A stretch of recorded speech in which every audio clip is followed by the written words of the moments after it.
Once upon a time, there lived a poor widow who had an only son named Jack, and an old cow whose name was Milky White. And all they had to live on was the milk the cow gave them each morning, which they carried to market and sold.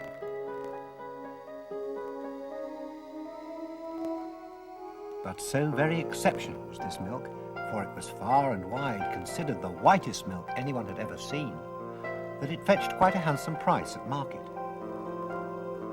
And so Jack and his mother were able to get by.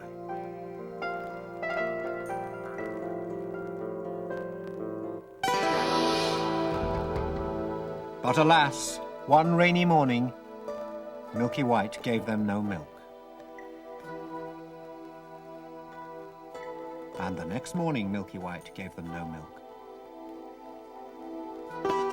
And the morning after that, it was precisely the same. Jack and his mother didn't know what to do, and when they spoke to Milky White herself about it, she was utterly silent. "Oh, what shall we do?" Jack's mother cried, wringing her hands. "What shall we do?" "Cheer up, mother," Jack said bravely. "I'll go out and find some work." "Oh, no one will hire a boy as young as you are," his mother said. "We have no choice but to sell old Milky White." Now, this was the last thing on earth that Jack wanted to do, for he and Milky White had been the best of friends ever since he could remember. But he knew that there was no other way, and he went outside and took Milky White by the halter and started off with her down the road to market. He'd not gone far, though, when he came upon a very old, very odd-looking man who tipped his hat and greeted him.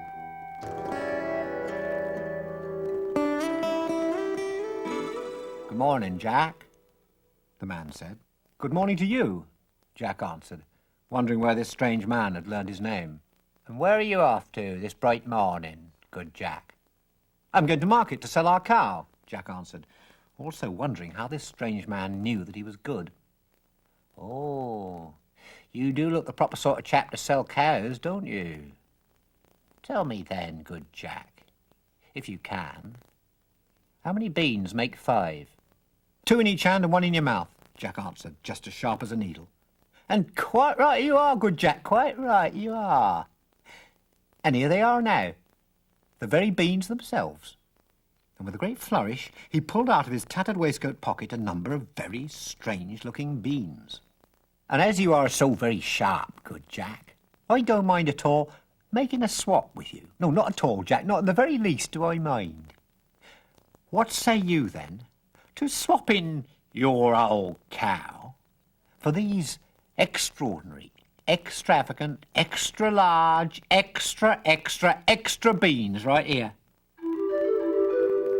And he held them out in the sunlight that Jack might behold them proper-like. "Oh, go along," Jack said, not to be taken in. "Wouldn't you like it?" "Ah," said the man, "but you haven't got the slightest idea as to just what sort of beans these are. By way of illustration, then, I should like to point out that were you to, say, plant these beans, or in the ground, perhaps, why, no sooner than sun-up the following morning would they have grown up into a stalk tall enough to reach the top of the blue sky itself, and not an inch less. Now tell me if that doesn't give you pause. Tell me." "Really?" said Jack. "You don't say so." "Oh, I most certainly do say so," said the man rather emphatically. "That is precisely and exactly what I say, and it is precisely and exactly what would happen.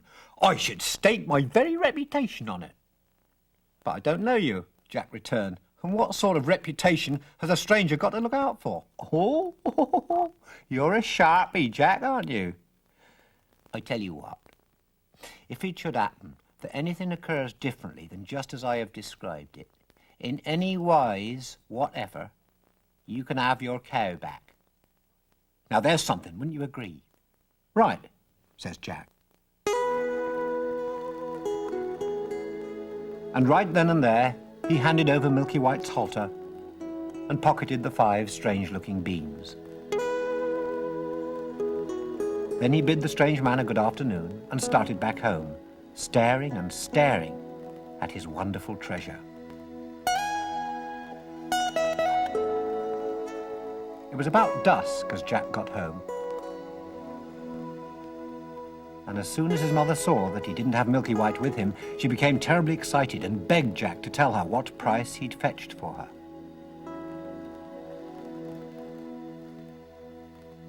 "Oh, you'll never guess, Mother," Jack said, barely able to contain himself. "Not in 100 years you won't." Oh, what a good boy you are, his mother said. "Don't tell me. Was it £5 or was it... No, it couldn't be £10, no? Well, it surely couldn't be more than £10. Oh, stop it, Jack, stop it. You must tell me." "There, I told you couldn't guess," Jack said proudly. "You're not even close, Mother, because I didn't get any money for her at all. You see, I traded her to an old man for these beans here. He told me that if you plant them, they'll grow up to the sky overnight." Oh, my goodness, said Jack's mother, putting her hands to her face. "Oh, how could you have been such a fool, such a dolt, such an idiot, as to have given away my own Milky White, the best milker in the parish, and prime beef to boot, for a handful of magical beans?" And with that she threw the beans out of the window and sent him up to bed without so much as a bite of supper.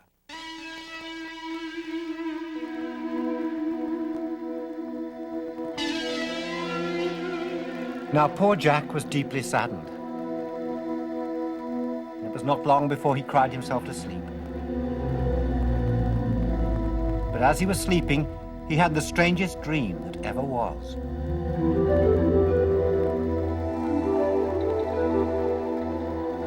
He dreamt that the sun had forgotten to rise one morning.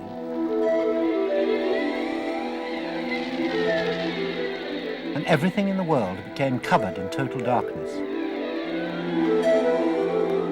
And there was a terrific earthquake that split the entire earth quite in two.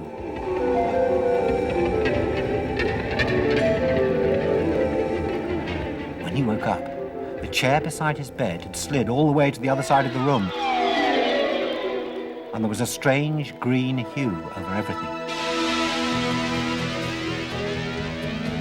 Jack had forgotten the events of the day before, but as soon as he remembered them, he leapt to the window. And there, in all of its splendour, he beheld a magnificent beanstalk, such as there never has been in the history of the world. It stretched up and up and up. He couldn't see the end of it. And then Jack realised that it stretched up beyond the blue circle of the sky itself, just as the strange man had predicted.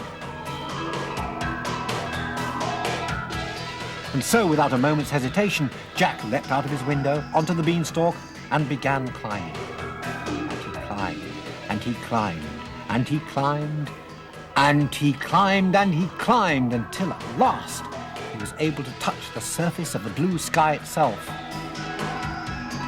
And he poked his head through it, and there, just on the other side, he saw a road stretching off into the distance.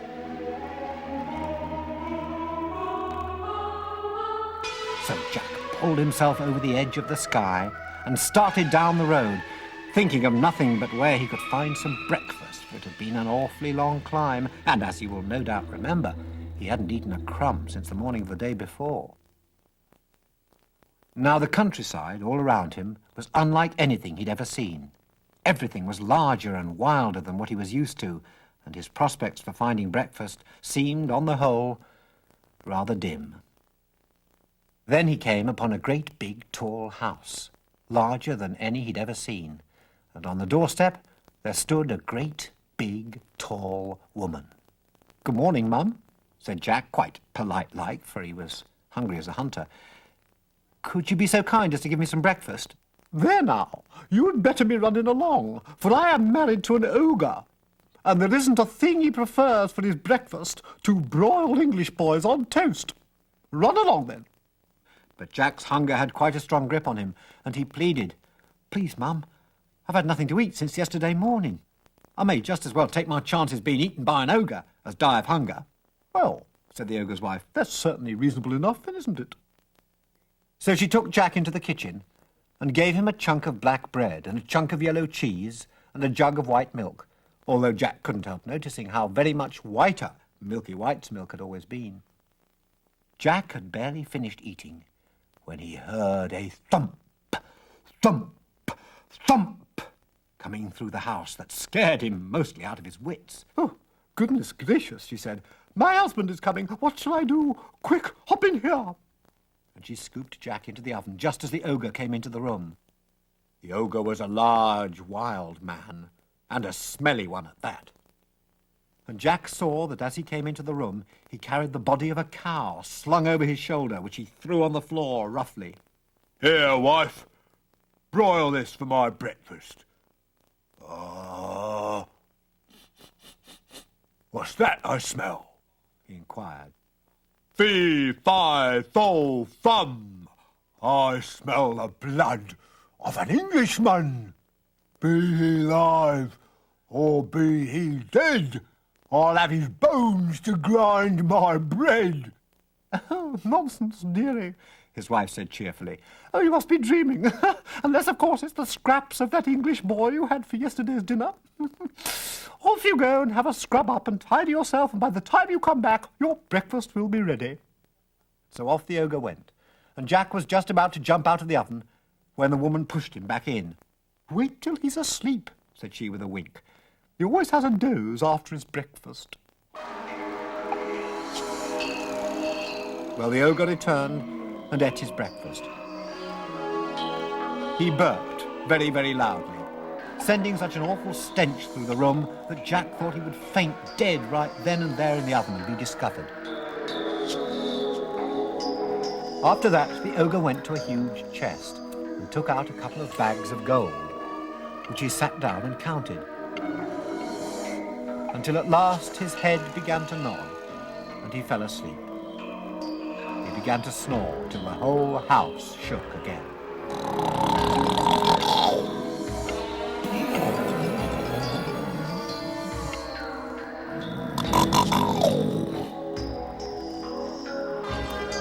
Then Jack crept out on tiptoe from the oven. And as he was passing the ogre, he slipped one of the bags of gold under his arm. Then he ran out of the door and down the long road until he saw the top of the beanstalk sticking up through the sky. When he reached it, he threw the bag of gold down, which made a hole 6 feet deep in his mother's garden, and he began the long, long climb back home.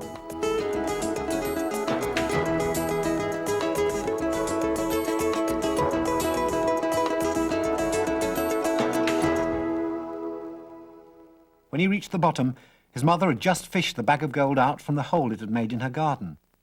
Well, Mother, Jack said proudly, wasn't I right about those beans? They really did grow, didn't they? Oh, well, I always knew they would. She and Jack danced merrily around the bottom of the beanstalk, for she'd never been as happy in all her life. And so they lived off the bag of gold for some time.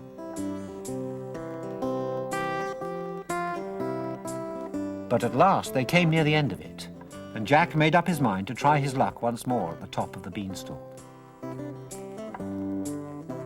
So very early one morning, he climbed out of his window onto the beanstalk and started climbing. And he climbed, and he climbed, and he climbed, and he climbed, and he climbed until... And he climbed, and he climbed, and he climbed, until at last he came to the end of it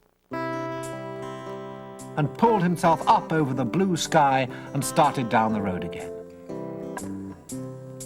And before too long, he came to the same great big house, and before it stood the same great big tall woman on the doorstep.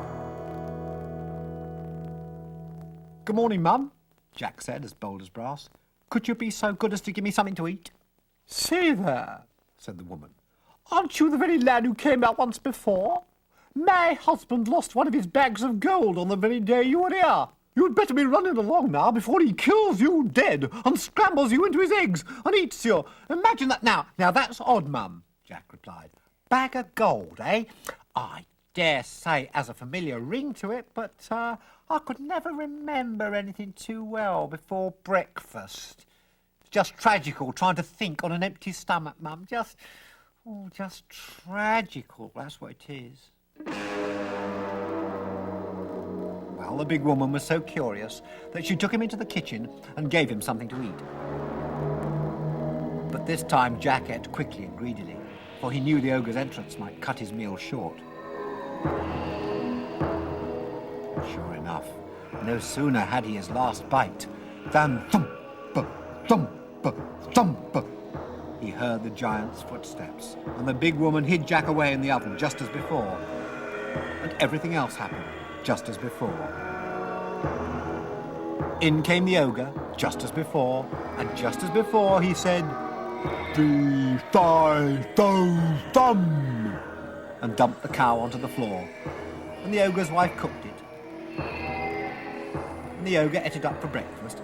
And when he was quite full, he let fly another burp, so horrible it made the first one smell like a petunia in comparison. And Jack thought he might very well scream and give himself away. Then the ogre said, Wife, bring me that hen, what lays the golden eggs.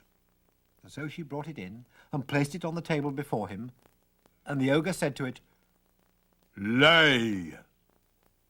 The hen shook her feathers and walked in a small circle on the table, and then she sat down, and without the slightest ado, she laid a handsome egg of the purest gold.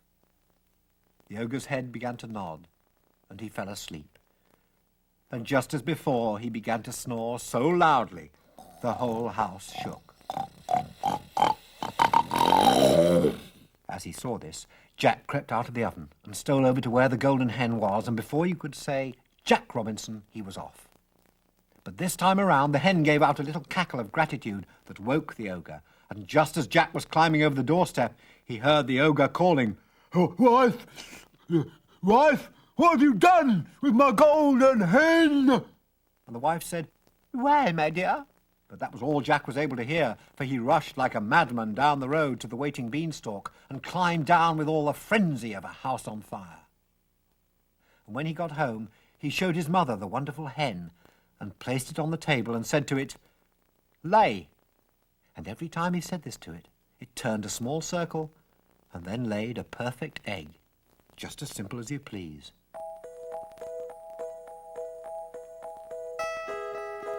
Well, Jack was not the sort to be content for very long, and it wasn't a month before he decided to have another try at his luck at the top of the beanstalk.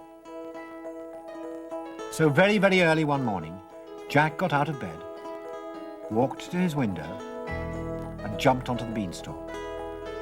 And he climbed, and he climbed, and he climbed, and he climbed, and he climbed, and he climbed, and he climbed, and he climbed, and he climbed, until at last he came to the top of the beanstalk, when he lifted himself up over the edge of the blue sky and started down the road to the ogre's house. But this time he knew better than to go to the doorstep. So he waited behind a bush until he saw the ogre's wife come out with a pail to get water, and then he crept into the house and hid inside the large copper broiler. He hadn't been there long when he heard thump, a thump, a thump, and just as before, in came the ogre and his wife. Fee, fi, fo, fum. I smell the blood of an Englishman. Cried the ogre. I smell him, wife. I smell him. Oh, do you, my dumpling? Said the ogre's wife. Well, if it's that little rogue that stole your gold and the hen that lays the golden eggs, he's sure to be hiding in the oven. And they both rushed to the oven and threw open the door, but Jack wasn't there at all. And the ogre's wife said, Oh, there you go again with your fee-fi-fo-fum. Why, it must be that other boy that I cooked up last night that you're smelling. Of course it is. How forgetful I am. And how careless you are not to know the difference between what's live and what's dead. So the ogre sat down to his horrible breakfast and began eating, but every now and then he'd mutter, Well, I could have sworn. and then he'd get up and search the larder and the cupboards and everything. Only he didn't think of searching the copper broiler. And it was a lucky thing as far as Jack was concerned, wasn't it, though? Just after breakfast, the ogre called out, Wife, wife, bring me my golden harp. So she brought it and put it on the table before him. Then he said, Sing.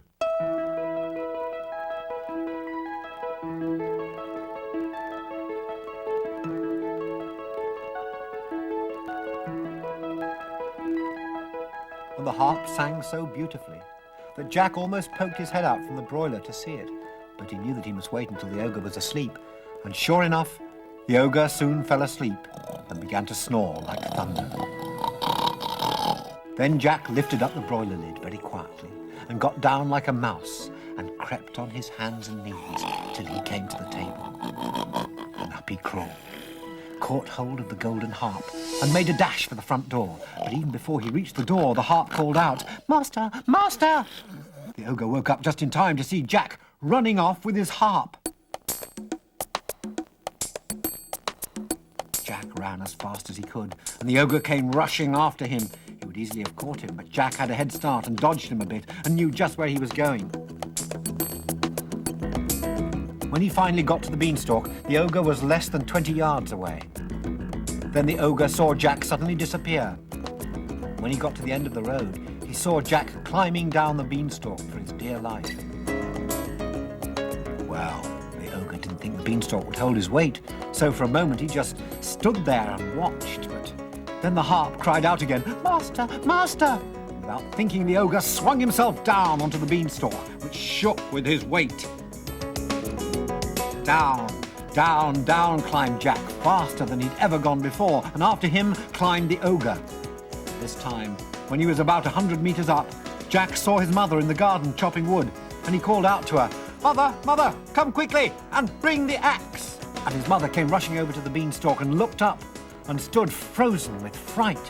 For the ogre's legs had just appeared through the clouds, and he was descending rather quickly.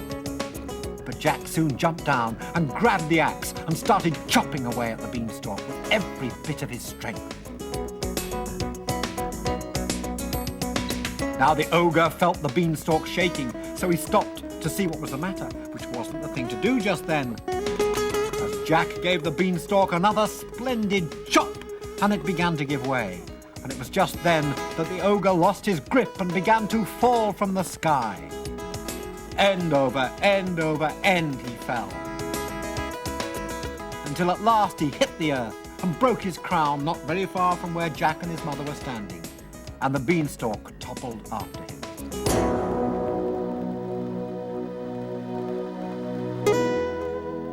The celebration that followed was quite a large one, and Jack showed his mother the golden harp.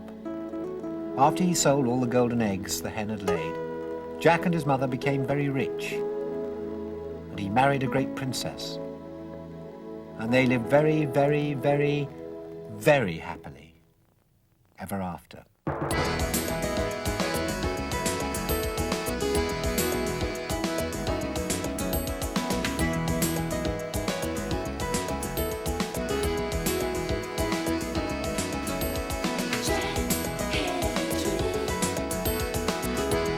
What was he dreaming of?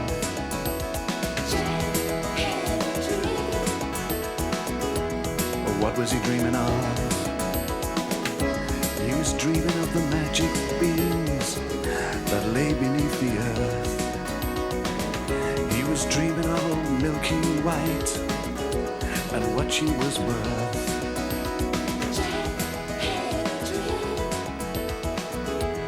What was he dreaming of?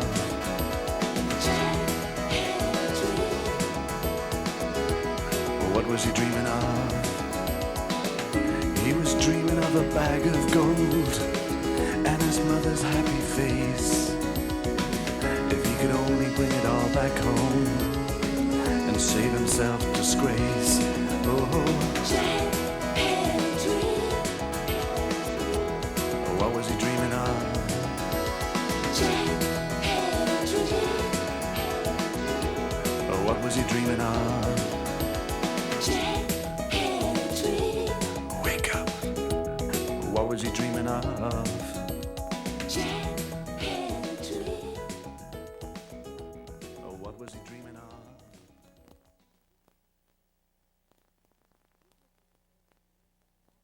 We hope you've enjoyed the story from the Rabbit Ears We All Have Tales series.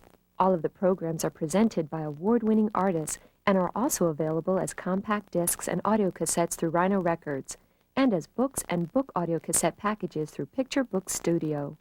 Stories in the series include the famous English folktale Jack and the Beanstalk, told by Monty Python's own Michal Palin, with music by the Eurythmics Dave Stewart. Fee, fi, fo, fum. I smell the blood of an Englishman. cried the ogre. I smell him, wife. I smell him. Oh, do you, my dumpling, said the ogre's wife. From Jamaica comes the hilarious story of Anansi the Spider, told by Oscar-winning Denzel Washington, accompanied by the lively reggae rhythms of UB40. Me must go to village and do the hot shake and dance with me people, Anansi say. See, festival too much fun to miss. They need me there. So Anansi pushed through all them animals shaking and jiggling in mat. Internationally renowned actor Max von Sydow retells the Scandinavian tale, East of the Sun, West of the Moon. Lyle Mays, award-winning keyboardist-composer from the Pat Metheny Group, provides the rich musical score. Once she was outside, the bear turned to her. "Are you afraid?" he asked. The girl trembled with fear, but shook her head no. "Then hold on tightly to my coat." The girl climbed up onto the back of the huge beast, and off they went. Robin Williams' menagerie of voices and the Klezmer Conservatory Band's spirited melodies combine hilariously in the wacky retelling of the popular Russian folktale, The Fool and the Flying Ship. They flew on, which is more on than the on and on before. But who's keeping track? It's a story. Until down by the roadside, they saw a man aiming a gun whose barrel was the length of 2 plow horses and a clever she-goat. Ahoy there, William Telsky! The fool shouted. Sigourney Weaver's tender reading and Oscar-winning composer Ruichi Sakamoto's rich score complement each other exquisitely in Peach Boy, Japan's most popular children's story. And so, Momotaro and the pheasant and the dog and the ape rode across the mountains of the waves toward their destination. Also look for the following programs in the Rabbit Ears We All Have Tales series. All of the stories are presented by award-winning artists and are also available as compact discs and audio cassettes through Rhino Records, and as books and book audio cassette packages through Picture Book Studio.